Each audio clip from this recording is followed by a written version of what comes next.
Hello दोस्तों, आइए online study YouTube channel में आपका स्वागत है। दोस्तों आज की इस वीडियो में हम यूपी डीएलएड सेकंड सेमेस्टर के विज्ञान के 2016, 2017, 2018 और 2019 के सभी बहुविकल्पीय प्रश्नों को हल करेंगे। दोस्तों इससे पहले हमने एक वीडियो में 2020, 2021, 2022 और 2023 के सभी बहुविकल्पीय प्रश्नों को हल करा दिया है। आपने वो वीडियो नहीं देखी है तो उसका लिंक आपको डिस्क्रिप्शन में मिल जाएगा, आप वहाँ से वो वीडियो इस वीडियो के बाद देख लीजिए। तो चलिए आज की वीडियो शुरू करते हैं। तो दोस्तों यहाँ पे आप देख सकते हैं 2016 के बहुविकल्पीय प्रश्न, जिसमें पहला प्रश्न है पेट्रोल में होती है।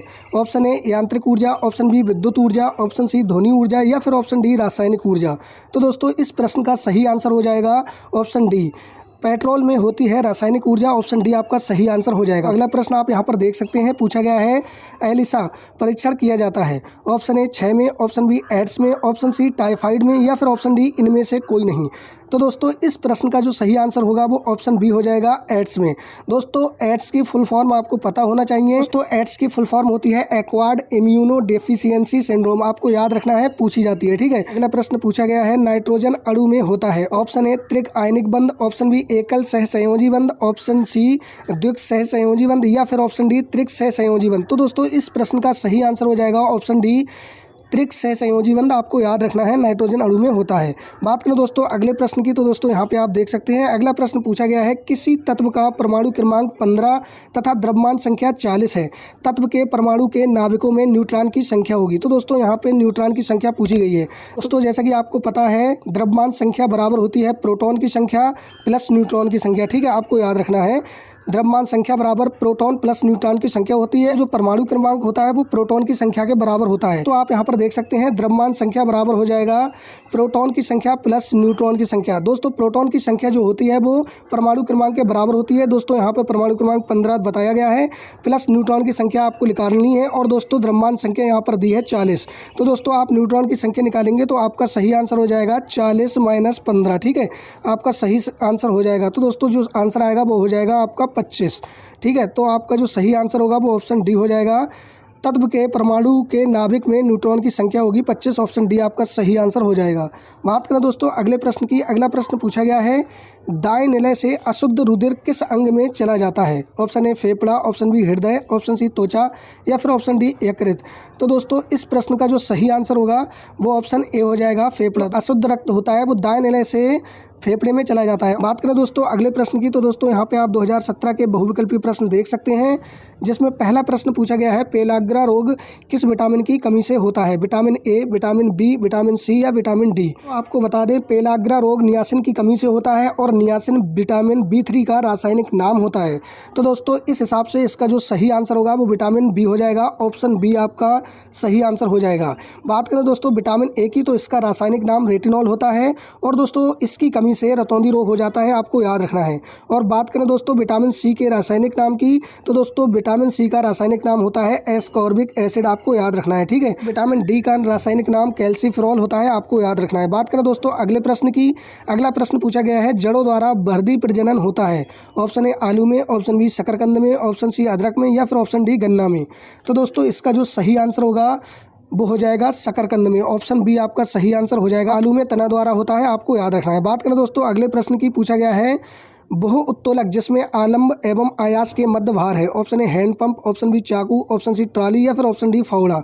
तो दोस्तों यहाँ पे आपसे द्वितीय प्रकार का उत्तोलक पूछा गया है, क्योंकि दोस्तों द्वितीय प्रकार के उत्तोलक में भार आलंब और आयास के बीच में होता है। ठीक है, इस प्रश्न का सही आंसर ऑप्शन सी हो जाएगा, ट्रॉली। दोस्तों जो एक पहिए वाली ट्रॉली होती है वो द्वितीय प्रकार का उत्तोलक होती है, तो ऑप्शन सी आपका सही आंसर हो जाएगा। दोस्तों उत्तोलक के कुछ उदाहरण आपको याद कर लेने हैं जो बार बार पूछे जाते हैं, जैसे प्रथम श्रेणी के उत्तोलक कैंची, प्लास और हेडपंप है, आपको याद रखना है।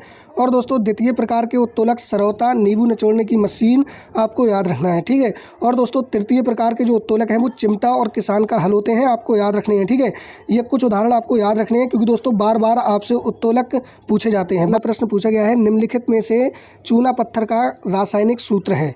तो दोस्तों इस प्रश्न का सही आंसर हो जाएगा ऑप्शन डी कैल्शियम कार्बोनेट। ठीक है, चूना पत्थर का रासायनिक सूत्र है CaCO3। ठीक है, आपको याद रखना है। बात करें दोस्तों अगले प्रश्न की, अगला प्रश्न पूछा गया है सोलर सेल में मुख्य रूप से ऊर्जा का रूपांतरण होता है। ऑप्शन ए प्रकाश ऊर्जा का विद्युत ऊर्जा में, ऑप्शन बी बी प्रकाश ऊर्जा का रासायनिक ऊर्जा में, ऑप्शन सी रासायनिक ऊर्जा का प्रकाश ऊर्जा में, या फिर ऑप्शन डी ऊष्मीय ऊर्जा का प्रकाश ऊर्जा में।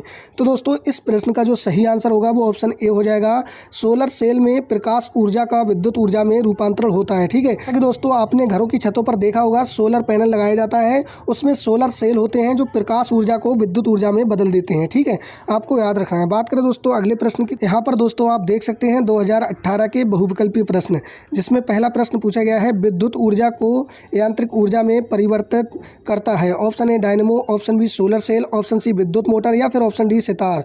तो दोस्तों आपको बता दें इसका जो सही आंसर होगा वो ऑप्शन सी हो जाएगा, विद्युत मोटर। दोस्तों आपको याद रखना है विद्युत ऊर्जा को यांत्रिक ऊर्जा में विद्युत मोटर परिवर्तित करता है, जबकि दोस्तों यांत्रिक ऊर्जा को विद्युत ऊर्जा में डायनेमो परिवर्तित करता है। ठीक है, आपको याद रखना है। और दोस्तों जो सोलर सेल होता है वो प्रकाश ऊर्जा को विद्युत ऊर्जा में परिवर्तित करता है, आपको याद रखना है। बात करें दोस्तों अगले प्रश्न की, अगला प्रश्न पूछा गया है विटामिन सी का रासायनिक नाम है। Option A retinol, option B ascorbic अम्ल, ऑप्शन सी थायमीन, या फिर ऑप्शन डी टेकोफेरॉल। तो दोस्तों इस प्रश्न का जो सही आंसर होगा वो ऑप्शन बी हो जाएगा। विटामिन सी का रासायनिक नाम होता है एस्कॉर्बिक अम्ल, आपको याद रखना है। ठीक है, और दोस्तों विटामिन ए का जो रासायनिक नाम होता है वो रेटिनॉल होता है, और दोस्तों विटामिन बी का रासायनिक नाम थायमीन होता है, आपको याद रखना है।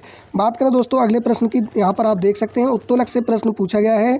लिखा है द्वितीय श्रेणी का उत्तोलक है। ऑप्शन ए चिमटा, ऑप्शन बी कैंची, ऑप्शन सी हेड पंप, या फिर ऑप्शन डी सरौता। तो दोस्तों इस प्रश्न का जो सही आंसर होगा वो ऑप्शन डी हो जाएगा, सरौता। आपको याद रखना है द्वितीय श्रेणी का उत्तोलक है। और दोस्तों बात करें चिमटा की तो दोस्तों ये तृतीय श्रेणी का उत्तोलक है, और दोस्तों बात करें कैंची की तो दोस्तों ये प्रथम श्रेणी का उत्तोलक है, आपको याद रखना है। ठीक है, बात करें दोस्तों अगले प्रश्न की, यहाँ पर आप देख सकते हैं अगला प्रश्न पूछा गया है इनमें से कौन सूचक इंडिकेटर नहीं है। ऑप्शन ए लाल litmus, option B methyl orange, option C phenolphthalein, या फिर ऑप्शन डी एंटासिड। तो दोस्तों इस प्रश्न का जो सही आंसर होगा वो ऑप्शन डी हो जाएगा, एंटासिड इंडिकेटर नहीं है। ठीक है, बात करें दोस्तों अगले प्रश्न की, अगला प्रश्न पूछा गया है अम्ल वे पदार्थ हैं जो जल से अभिक्रिया करके हाइड्रोजन गैस उत्पन्न करते हैं।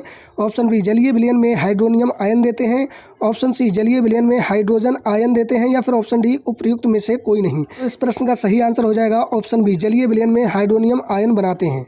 बात करें दोस्तों अगले प्रश्न की तो दोस्तों यहाँ पे आप वर्ष 2019 के बहुविकल्पीय प्रश्न देख सकते हैं, जिसमें पहला प्रश्न पूछा गया है पित्त रस बनता है। ऑप्शन ए अमाशय में, ऑप्शन बी ग्रहणी में, ऑप्शन सी छोटी आंत में, या फिर ऑप्शन डी यकृत में। तो इस प्रश्न का सही आंसर हो जाएगा ऑप्शन डी यकृत में। पित्त रस बनता है यकृत में, यकृत यानी कि लीवर में। दोस्तों बात करें पित्त रस की तो दोस्तों ये क्षारीय तरल होता है। पित्त रस के कार्बनिक लवण वसा का इमल्सीकरण करते हैं, जिससे वसा का पाचन सुगमता से होता है। ठीक है, आपको याद रखना है। बात करें दोस्तों अगले प्रश्न की तो दोस्तों यहाँ पे आप देख सकते हैं पूछा गया है तृतीय श्रेणी के उत्तोलक का उदाहरण है। ऑप्शन ए सरौता, ऑप्शन बी कैंची, ऑप्शन सी चिमटा, या फिर ऑप्शन डी बोझ कूड़ा उठाने वाली गाड़ी। तो दोस्तों इस प्रश्न का जो सही आंसर होगा वो ऑप्शन हो जाएगा सी आपका चिमटा। ठीक है, तृतीय श्रेणी का उत्तोलक है। और दोस्तों अभी आपको हमने बताया था सरौता आपका द्वितीय श्रेणी का उत्तोलक है और कैंची प्रथम श्रेणी का उत्तोलक है, आपको याद रखना है। ठीक है, बात करें दोस्तों अगले प्रश्न की पूछा गया है प्रकाश संश्लेषण की क्रिया में कौन सी गैस निकलती है। Option A CO2, option B O2, option C NH3, या फिर ऑप्शन डी N2। तो दोस्तों इस प्रश्न का सही आंसर होगा ऑप्शन बी O2। ठीक है, ऑक्सीजन गैस मुक्त होती है, क्योंकि दोस्तों हरे पेड़ पौधे प्रकाश संश्लेषण की क्रिया में CO2 लेते हैं और O2 छोड़ते हैं। तो ऑप्शन बी आपका सही आंसर हो जाएगा। बात करें दोस्तों अगले प्रश्न की पूछा गया है तत्व के समस्थानिक में होते हैं। ऑप्शन ए परमाणु संख्या समान लेकिन द्रव्यमान संख्या भिन्न, ऑप्शन बी परमाणु संख्या भिन्न लेकिन द्रव्यमान संख्या समान, ऑप्शन सी परमाणु संख्या और द्रव्यमान संख्या दोनों भिन्न, या फिर ऑप्शन डी परमाणु संख्या और द्रव्यमान संख्या दोनों समान। प्रश्न का जो सही आंसर है वो ऑप्शन ए हो जाएगा, परमाणु संख्या समान लेकिन द्रव्यमान संख्या भिन्न। ठीक है, आपका ऑप्शन ए सही आंसर हो जाएगा। बात करें दोस्तों अगले और लास्ट प्रश्न की, दोस्तों आप यहां पर देख सकते हैं पूछा गया है चंद्रमा क्या है। ऑप्शन ए देवता, ऑप्शन बी उपग्रह, ऑप्शन सी तारा, या फिर ऑप्शन डी ग्रह। तो दोस्तों जैसा कि आपको पता ही होगा चंद्रमा पृथ्वी का एकमात्र उपग्रह है, ऑप्शन बी आपका सही आंसर हो जाएगा। ठीक है, तो दोस्तों इस वीडियो में टोटल 20 प्रश्न हो चुके हैं। 20 प्रश्न में आपके कितने प्रश्न सही हैं कमेंट में ज़रूर बताइए। और दोस्तों UPDLED सेकंड सेमेस्टर के प्रीवियस ईयर क्वेश्चन देखने के लिए आप इस चैनल को सब्सक्राइब कर लीजिए।